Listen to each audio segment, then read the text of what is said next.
The law is a tool of logic and reason, except when it comes to love.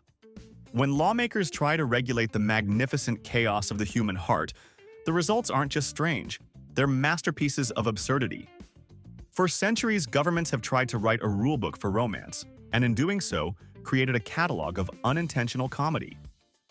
Today, we are exposing the most ridiculous, hilarious, and downright bizarre laws ever written about dating, proving that the only thing crazier than falling in love is trying to legislate it. 1. Let's turn back the clock to colonial New England, where they practiced something called bundling. This was a socially approved courtship ritual where an unmarried couple was allowed to spend the night in the same bed, but with a large wooden board placed squarely between them. As if that wasn't enough, they were also often sewn into thick sacks up to their necks. This was the ultimate loophole. You could enjoy the intimacy of sharing a bed without, actually being able to touch. It was the 18th century equivalent of Netflix and chill, but with more splinters and zero chill. 2. Having relationship problems in Maryland? Don't ask a psychic for advice. A state law makes it illegal for a person claiming to be a fortune teller to take money to compel one spouse to love or hate the other, or to effect a separation. The government literally had to write a law to stop psychics from breaking up marriages for profit. It's the state's official stance against the classic scam. The stars say your husband is bad for your aura, and for $100, I can tell you which planet to blame. 3. In Utah, you are legally permitted to marry your first cousin, but only under very specific and very strange conditions. The law states that the marriage is only valid if both parties are 65 years of age or older. Or, alternatively, if both are at least 55 and a court has certified that either person is sterile. You have to admire the sheer specificity. A government committee sat down and decided that marrying your cousin is fine, but only after your warranty has expired. It's the state acting as a very weird, genetically concerned wingman. 4. Let's visit medieval Germany, which had the most metal solution to marital disputes ever conceived: trial by combat. A 15th century fencing manual details the official rules for a husband and wife to legally fight it out. To make it fair, the man was placed in a 3-foot deep hole with one hand tied behind his back. The woman was armed with a cloth containing a rock. This wasn't a joke. It was a legally sanctioned method of conflict resolution. Forget passive-aggressive notes. We're talking about state-approved spousal combat to decide who was right. 5. In Montana, you can get married without actually being present at your own wedding. This is called a double proxy marriage. You can have someone stand in for you, and your partner can have someone stand in for them. Theoretically, two people who have never met could get married in a courthouse in Montana while one is climbing Mount Everest and the other is working on an oil rig in the North Sea.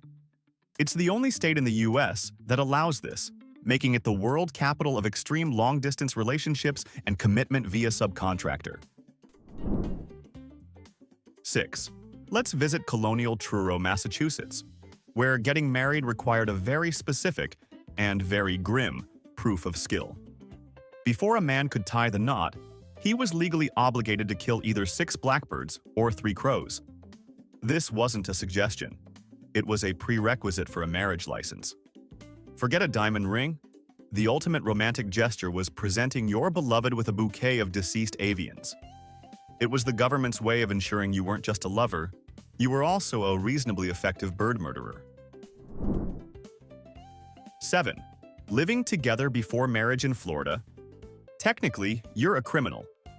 It is still a second-degree misdemeanor for an unmarried man and woman to lewdly and lasciviously cohabitate. While the law is almost never enforced, it remains on the books. This means millions of Floridians are breaking the law just by sharing a home with their partner. Imagine getting a ticket, not for speeding, but for splitting the rent without a marriage certificate. It's the state's way of saying, we see you two playing house, and we don't approve. 8. In North Carolina, it is a Class G felony to seduce an innocent and virtuous woman. The law specifically targets men who use deception and false promises to engage in sexual activity with a woman who was, up to that point, considered chaste. Imagine that court case. The prosecution wouldn't just have to prove the act happened, they'd have to legally establish the victim's virtue beforehand. It's a law straight out of a Victorian novel, somehow still lingering in the 21st century and threatening to make bad breakups a matter for the state penitentiary. 9. In ancient Rome, where being single wasn't just a lifestyle choice, it was a taxable offense. The Emperor Augustus, worried about declining birth rates among the upper class, enacted a series of laws known as the Julian laws. One of the most famous was the bachelor tax. If you were an unmarried man of a certain age, you were hit with a special tax. On top of that, you were legally barred from receiving inheritances from anyone outside your immediate family.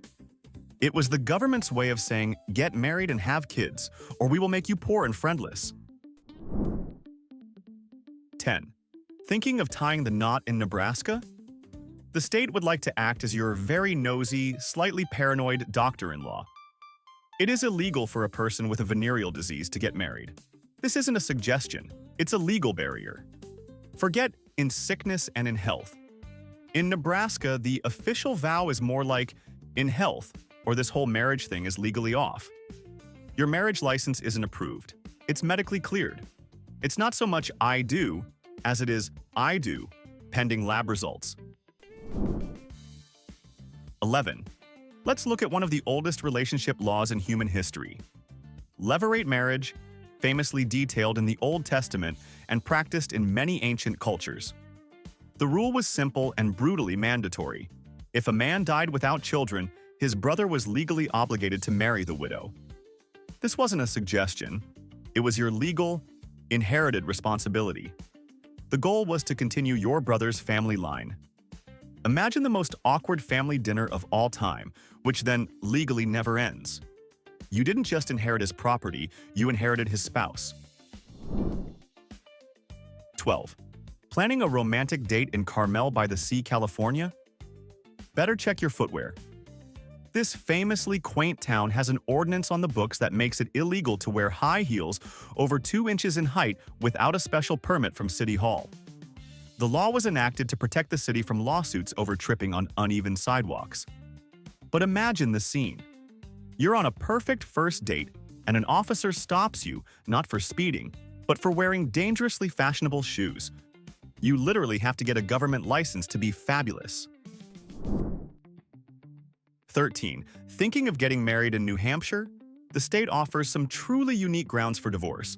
You can legally dissolve your marriage if your spouse is, and this is the official legal term, an idiot or a lunatic. That's right. The law doesn't require complex psychological evaluations. It suggests you can just walk into court and argue, Your Honor, my husband is, legally speaking, a complete and utter idiot. It's a refreshingly blunt approach to irreconcilable differences. 14. In Mississippi, a broken heart can lead to a court date. It's one of the few states that still actively allows lawsuits for breach of promise to marry. If someone promises to marry you and then breaks it off, you can sue them for damages. This isn't just for getting the ring back. You can sue for emotional distress, financial loss, and damage to your reputation. It's the ultimate legal weapon for the jilted lover, turning a tearful breakup into a potentially lucrative and very public legal battle. 15. For centuries in England, a proposal of marriage was not a romantic question. It was a legally binding contract.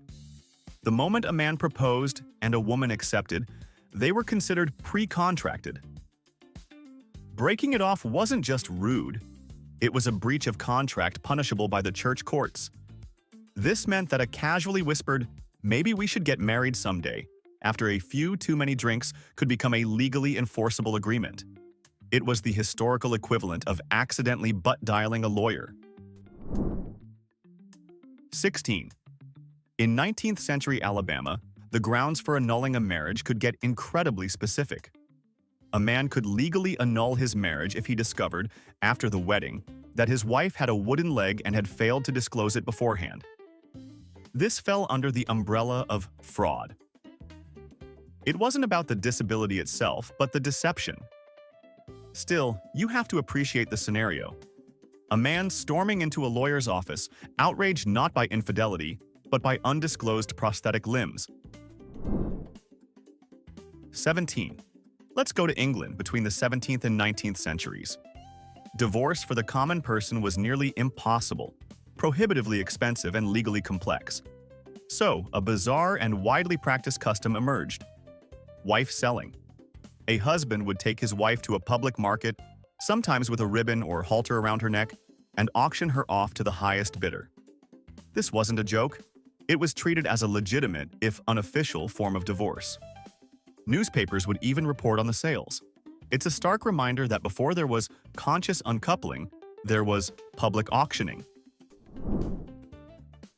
18.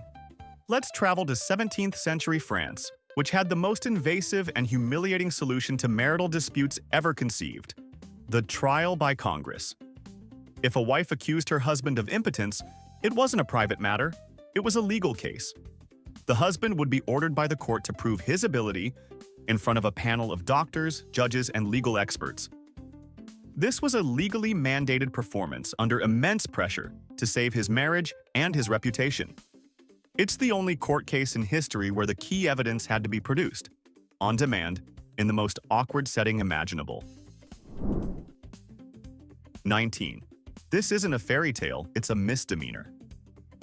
In Colorado, an old law makes it illegal for a man to kiss a woman while she is asleep.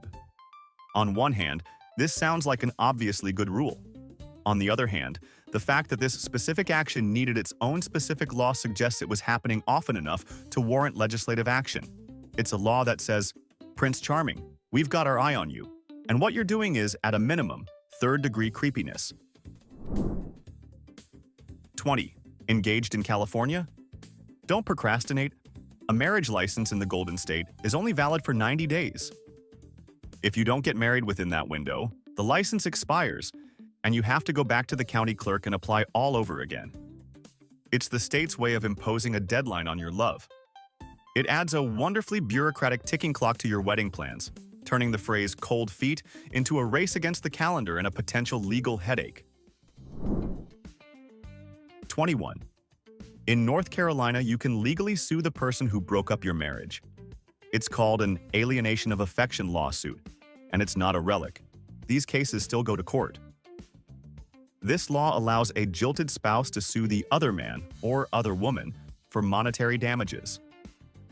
You're not just suing for divorce, you're suing the romantic villain of your story for stealing your partner's affection. One man was famously awarded $750,000. It's the only area of law where "he stole my girl" is a legitimate and potentially very profitable legal argument. 22. In France, under certain extraordinary circumstances, you can legally marry a dead person. This is known as posthumous marriage, and it's very real. The law was enacted after a dam burst in 1959, killing over 400 people, including a man whose fiancé had her marriage application on her. Moved by her plea, the government passed a law allowing the marriage to proceed. It requires approval from the President of France, and it proves that in France, not even the finality of death is a legally acceptable excuse to get out of a wedding. 23. In Colonial Virginia, where taking a relationship to the next level without a marriage certificate could have brutal public consequences. If a man and woman had a child out of wedlock, it wasn't just a social scandal, it was a crime punishable by public whipping for both parents. This wasn't a rare event. Court records are filled with orders for couples to be taken to the public whipping post and given a specific number of lashes for the crime of fornication. It's a terrifying reminder of a time when the consequence for an unplanned pregnancy wasn't just a difficult conversation, but a legally mandated and violently enforced public spectacle. 24. Here's a quick one from South Carolina. It is a misdemeanor to use profane or obscene language in public within the hearing of a woman. Now, apply that to the classic lovers' quarrel on a city street. The second a swear word slips out, that heated argument about who was supposed to take out the trash officially becomes a crime. It gives a police officer the legal authority to walk up to you mid-fight and say, "Sir, your language is a public nuisance. Here's a ticket for unlawful indignation."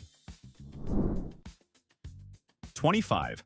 Scottish village of Gretna Green, the original Las Vegas for rebellious young lovers. For centuries, English law required parental consent for anyone under 21 to marry. But in Scotland, you could marry at 16 without permission. So, thousands of English couples would elope, making a mad dash for the border. The first person they'd find who could legally marry them was often the village blacksmith, who would perform the ceremony over his anvil. It was a legally binding marriage, forged not in a church, but in the fires of industry and teenage rebellion.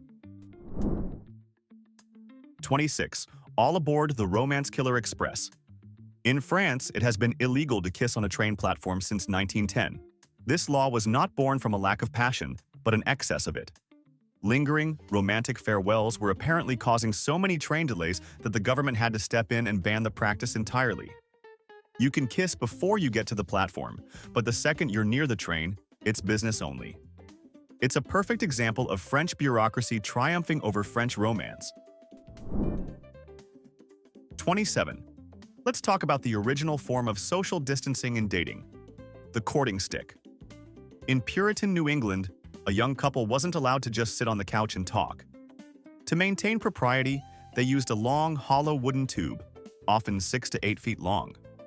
The couple would sit on opposite ends of the room, each putting an end of the tube to their ear and mouth, allowing them to whisper privately while their parents watched their every move. It was the 17th century equivalent of a secure, encrypted messaging app, but made of wood. It's the only time in history where romance was transmitted via a giant listening straw. 28. What happens in Vegas? Cliché has a legal basis in states like Colorado. The law allows for a marriage to be annulled if, at the time of the ceremony, one or both parties were so intoxicated by alcohol that they were incapable of consenting. This means that the classic movie scene of waking up married to a stranger with no memory of the event is a legitimate, recognized legal argument for undoing the whole thing. It's the law's way of acknowledging that some decisions are fueled less by love and more by tequila. 29. In ancient Sparta, the first step of marriage was quite literally a kidnapping. The ritual involved the man physically abducting his bride-to-be from her family home in the dead of night. She would then have her head shaved and be dressed in men's clothing, awaiting her new husband. This wasn't a crime. It was the socially and legally accepted way to get married. It certainly puts the modern anxieties of a first date into perspective. At least you don't have to worry about being thrown in a sack. 30. Let's journey back to the Viking Age, where your wardrobe choices could have serious marital consequences. According to ancient Icelandic law codes, a woman had the legal right to divorce her husband if he wore a shirt with a neckline so low that it revealed his chest. This wasn't a matter of bad taste. It was considered unmanly and was legitimate grounds for ending a marriage. Imagine a Viking warrior, a feared raider, having his marriage legally dissolved not because of infidelity or cruelty, but because his tunic was deemed too provocative. It is the only legal system in history where a fashion faux pas was a one-way ticket to bachelorhood. 31. In Delaware, it is illegal to get married on a dare. I am not making this up. The state's legal code explicitly prohibits any marriage entered into as a jest or dare. This implies that at some point in Delaware's history, a judge had to preside over an annulment case where the official reason was, "Well, Your Honor, my buddies said I wouldn't do it." The problem was apparently so common that the legislature had to step in and make it official. Marriage is not a drinking game. This is the only state where "I dare you" is legally recognized as a prelude to a voidable contract. 32. In England, where a marital argument could escalate into a full-blown public parade of shame. It was called the Skimmington Ride. This wasn't for major crimes. It was a legally tolerated form of mob justice often used to punish a husband who was deemed henpecked or dominated by his wife. The community would force the man to ride backwards on a donkey, holding a household tool, while his neighbors banged pots and pans around him. It was the ultimate form of social policing, where your private marital squabbles could earn you a starring role in the legally tolerated community theater production of your own personal failure. 33. Let's travel to ancient Ireland, where marital arguments had immediate financial consequences. Under the incredibly detailed Brehon laws, a husband who insulted his wife in public in a way that brought a blush to her cheek was legally required to pay her a fine. This wasn't a suggestion for a good apology, it was a legally mandated penalty. The value of the fine often depended on her social standing. This is the only legal system in history that monetized embarrassment, effectively creating a swear jar for marital spats, but one where the currency was likely a sheep or a sack of grain. 34. In many ancient Germanic cultures, the wedding night came with a legally recognized financial transaction called the Morgengabe, or morning gift. This was a gift of money or property given by the husband to his new wife on the morning after the marriage was consummated.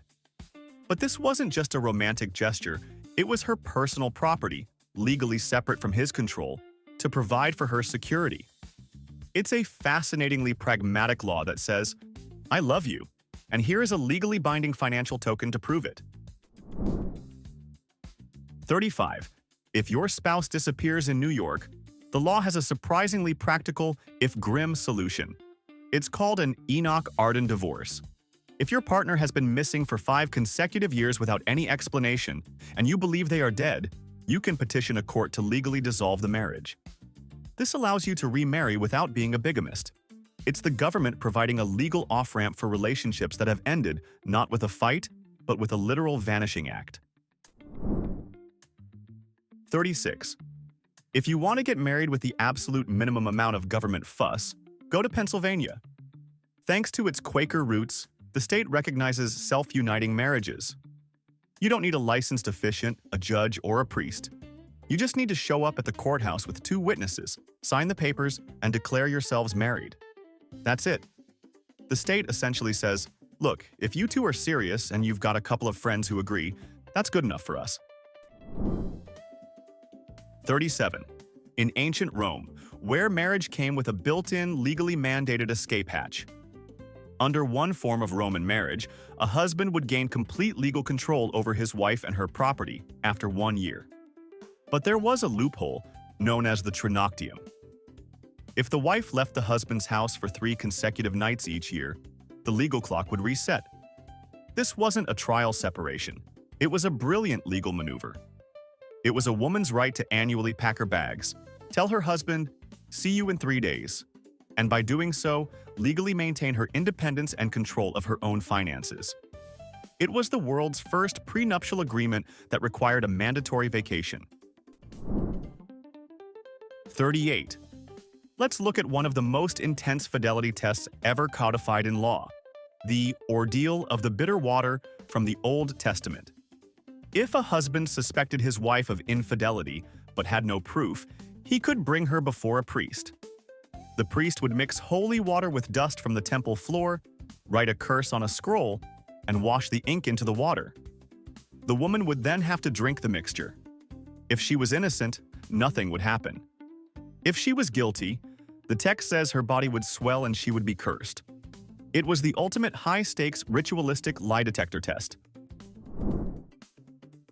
39. Let's travel to ancient Ireland, governed by the incredibly detailed Brehon laws. Under this system, a wife had the absolute legal right to divorce her husband if he became too fat. This wasn't about vanity. The law viewed obesity as a sign of neglect and an inability to perform his duties, both as a partner and as a capable member of the tribe.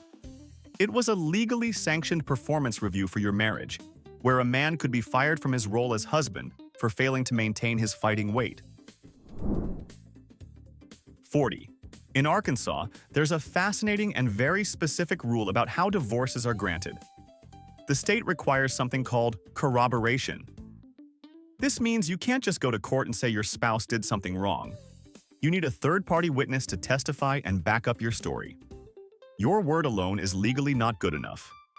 This turns every divorce case into a he said, she said, and what did the neighbor say scenario.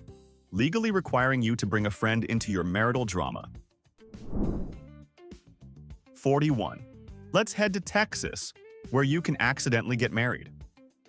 The state recognizes common law marriage, but with a twist. It's not enough to just live together. You must actively hold yourselves out to be married.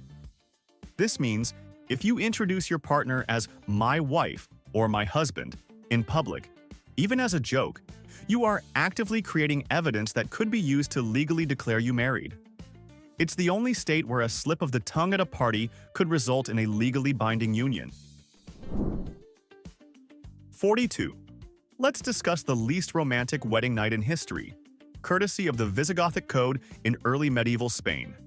To ensure a marriage was legally valid and consummated, the law allowed for official witnesses. After the wedding feast, a group of respectable neighbors and relatives would escort the newlyweds to their bedroom door. They wouldn't stay, but they would legally witness the couple entering the chamber together for the night. This wasn't a party, it was a legal proceeding. It created a group of sworn witnesses who could later testify in court that the marriage had been officially completed. It's the only time in history where your honeymoon started with a committee meeting right outside the door. 43. Planning a romantic serenade in Louisiana? You better be good. An old state law made it illegal to disturb the peace by singing loudly at night, with specific mention of serenading. This gave police the legal authority to shut down a courtship ritual if the suitor's voice was more dying cat than Don Juan. It's a law that protects the public from the auditory assault of off-key declarations of love, turning a failed romantic gesture into a potential public nuisance charge.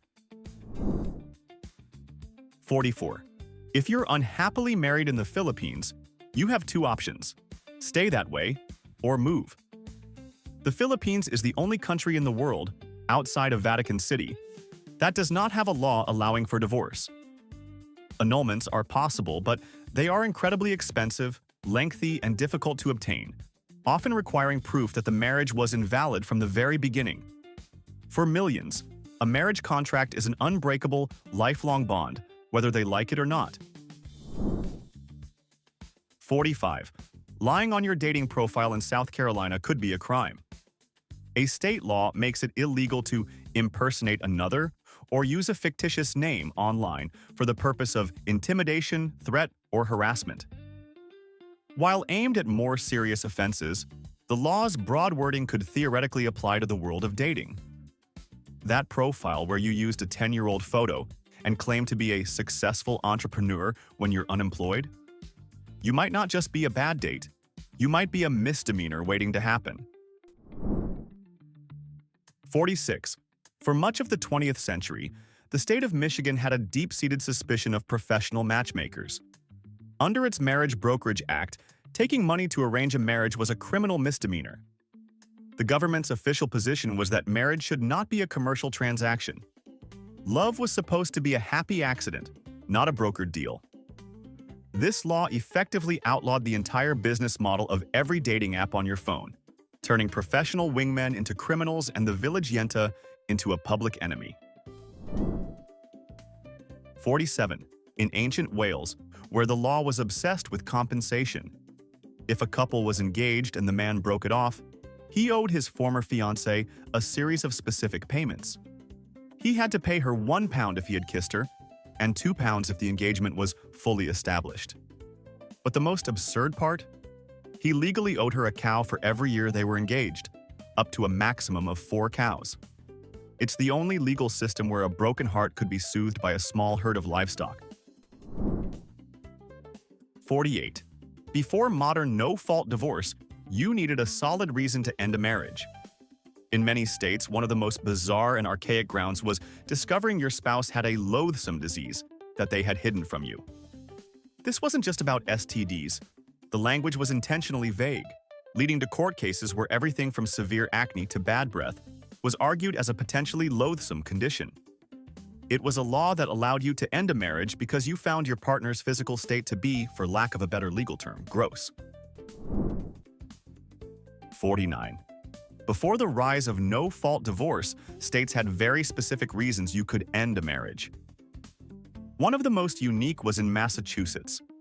If your spouse joined a religious sect that believed marriage was obsolete and they refused to cohabitate with you as a result, like the Shakers, you could legally get the marriage annulled. The state basically said that if your partner chooses a celibate, communal lifestyle over you, you have a legal right to get out of the contract. All right, we've covered 49 points with just one to go. But before we get to our final number, it's time for the final verdict. In our opinion, the award for the most mind-blowing rule from today's list goes to number 29, the Spartan marriage by kidnapping. Simply because it takes the concept of a whirlwind romance and turns it into a literal, legally sanctioned home invasion. Do you agree with our verdict? Let us know your pick in the comments. And now, for our final number. 50. China's one-child policy, which lasted from 1980 to 2015, wasn't a relationship law on its face, but it created the most absurd and high-pressure dating market in human history. Due to a cultural preference for sons, the policy led to a massive gender imbalance, with tens of millions more men than women. This created a generation of bare branches, men who will likely never find a wife. It has driven the practice of bride prices to astronomical levels, with families demanding cars, apartments, and huge sums of cash. It is the ultimate terrifying example of how a government policy can inadvertently turn the simple act of finding a partner into a brutal, nationwide economic competition. From Spartan kidnappings to taxes on being single, it's clear that humanity has a long and glorious history of trying to control the uncontrollable. The heart may want what it wants, but the law has always had other, much weirder ideas. Now, it's your turn to be the lawmaker. If you could create law number 51, what single modern dating behavior would you make illegal immediately? Let us know your brilliant and necessary new rule in the comments.